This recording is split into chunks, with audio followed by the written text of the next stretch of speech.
नमस्कार दोस्तों, हमारे YouTube चैनल पर आपका हार्दिक स्वागत है। चैत्र नवरात्रि का पावन पर्व 9 अप्रैल से शुरू हो रहा है।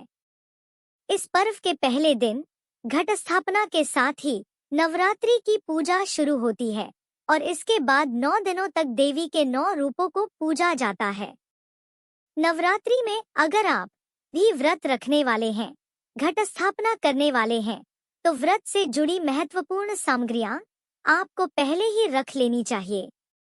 माता की पूजा और कलश स्थापना के लिए कौन कौन सी सामग्रियां आपके पास होनी चाहिए, आइए इस बारे में विस्तार से जानते हैं। चैत्र नवरात्रि के दौरान घट स्थापना के लिए शुभ मुहूर्त 9 अप्रैल को सुबह 6:03 से 10:16 तक रहेगा। माता की पूजा के लिए आपको पूजा स्थल पर माता की एक तस्वीर या मूर्ति रखनी चाहिए। पूजा का स्थान ईशान कोण यानी उत्तर पूर्व दिशा में होगा तो उत्तम माना जाता है।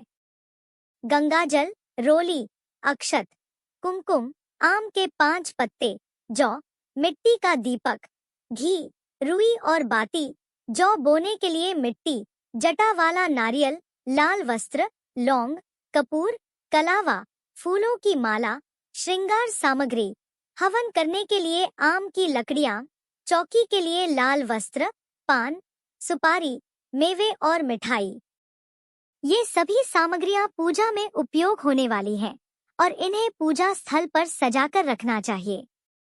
कलश स्थापित करने के लिए आपके पास मिट्टी या तांबे का एक कलश होना चाहिए। इसके नीचे एक पात्र में मिट्टी रखकर उसके ऊपर कलश को स्थापित की जाता है। कलश स्थापित करते समय सबसे पहले थाली या थाली नुमा किसी बर्तन में मिट्टी आपको रखनी चाहिए और इसमें जौ डाल देने चाहिए। इस पात्र के मध्य में पानी से भरे कलश को आपको रखना चाहिए। कलश में अक्षत, सुपारी, इलायची और सिक्का आपको डालना चाहिए। इसके साथ ही आम के पत्ते, जौ, सिंदूर, जल, सिक्का, लाल चुनरी और कलावा कलश स्थापित करने से पहले आपके पास होना चाहिए। इसके बाद कलश के मुख पर आम के पत्ते रखने चाहिए और उसके बाद नारियल को चुनरी से लपेटकर कलश के मुख पर रख देना चाहिए। फिर कलश पर कलावा बांधें और स्वास्तिक का चिन्ह बनाएं। इस तरह आपका कलश स्थापित हो जाता है।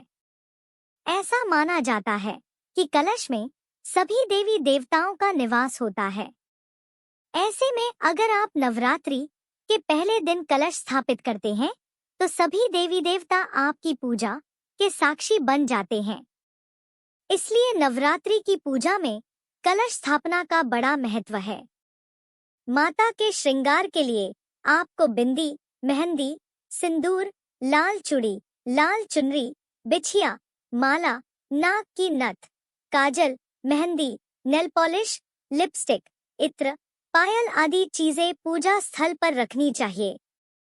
नवरात्रि के दौरान माता को श्रृंगार सामग्री अर्पित करने से वैवाहिक जीवन में अच्छे बदलाव आते हैं। साथ ही अविवाहितों को योग्य जीवन साथी की प्राप्ति होती है। सौभाग्य वृद्धि के लिए भी माता को श्रृंगार सामग्री आपको अर्पित करनी चाहिए। यदि आपको ये वीडियो पसंद आया तो कृपया हमारे